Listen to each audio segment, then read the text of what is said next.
¿Cómo era la vida en la antigua Galilea antes de la llegada de Jesús? Esa pregunta revela una realidad frecuentemente ignorada por quienes leen los evangelios solo en la superficie. Antes de que Jesús iniciara su ministerio, Galilea era uno de los lugares más olvidados, empobrecidos y despreciados del mundo judío. La expresión vida insalubre no es una exageración. Es una descripción precisa de las condiciones de existencia del pueblo galileo. La región sufría por el abandono político, la explotación económica, el prejuicio religioso y la total ausencia de dignidad social.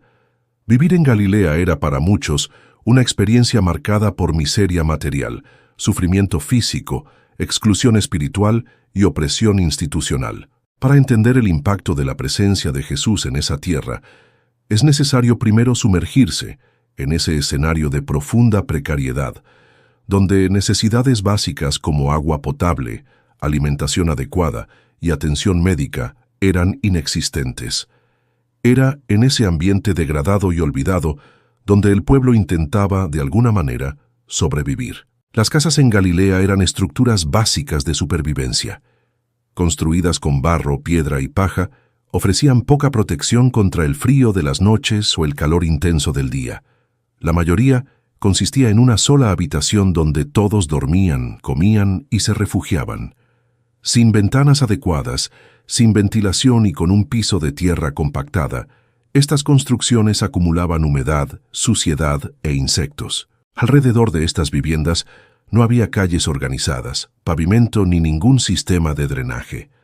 El agua de lluvia formaba charcos, el barro se mezclaba con la basura doméstica y los animales convivían con los humanos en los mismos espacios. Ese entorno favorecía la propagación de enfermedades y agravaba la sensación de abandono. No era solo una cuestión de pobreza, era la ausencia total de una estructura básica de dignidad. Y cuando hablamos de saneamiento, la realidad era aún más precaria. No existían baños ni pozos sépticos.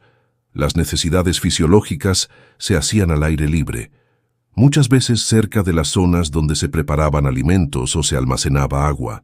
Esa agua, a su vez, provenía de pozos superficiales o manantiales expuestos, frecuentemente contaminados por desechos humanos y animales. La falta de conocimiento sobre higiene básica y la completa ausencia de políticas de salud hacían que las enfermedades formaran parte de la rutina. La diarrea era común entre los niños, a menudo provocando la muerte por deshidratación. Infecciones cutáneas, parásitos, problemas respiratorios y brotes de enfermedades contagiosas afectaban frecuentemente a la población. Las heridas simples se infectaban porque no había jabón, vendajes ni conocimiento médico accesible. Un corte podía ser letal. El dolor era cotidiano y el sufrimiento normalizado. En cuanto a la alimentación, la situación no era menos grave. La dieta galilea se basaba casi exclusivamente en pan de cebada, que era más barato y menos nutritivo que el pan de trigo. Se complementaba con algunas aceitunas, higos secos o pescado salado. El consumo de carne era prácticamente inexistente. Leche y derivados eran un lujo. En tiempos de malas cosechas simplemente no había comida. Los niños crecían con signos de desnutrición: bajo peso, baja estatura, ojos hundidos, poca energía. Las mujeres sufrían abortos espontáneos y partos complicados por falta de nutrientes y de atención adecuada. El envejecimiento era precoz. A los 35 años, muchos ya tenían la apariencia de ancianos. Vivir era resistir al hambre, y el hambre era constante. El abandono en la salud no era solo físico, sino también espiritual. Muchos creían que las enfermedades eran castigos divinos. La ceguera, la parálisis, las hemorragias o la lepra se veían como señales de pecado. Por eso, los enfermos eran aislados, rechazados y condenados al olvido. Mendigar se volvía la única opción para sobrevivir. Familias enteras escondían a sus enfermos por miedo al estigma religioso y social. A eso se sumaba el peso de la presencia romana. Galilea estaba bajo dominio del Imperio Romano, que cobraba impuestos exorbitantes sobre prácticamente todo: productos cosechados, animales criados, pesca realizada, ventas hechas. La recaudación se hacía con brutalidad y sin derecho a apelación. Los soldados romanos no solo protegían ese sistema, sino que también explotaban directamente a la población con extorsiones y actos de violencia. Los castigos eran ejemplares: flagelaciones, prisiones arbitrarias, crucifixiones. El miedo formaba parte del día a día. Nadie estaba a salvo.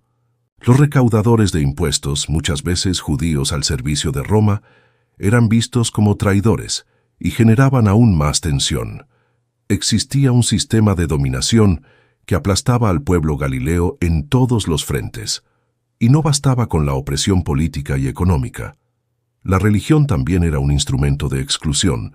Los galileos eran tratados como ignorantes por los rabinos de Jerusalén. Eran ridiculizados por su acento, por su forma de vestir, por su incapacidad de cumplir todas las exigencias legales de la Torá.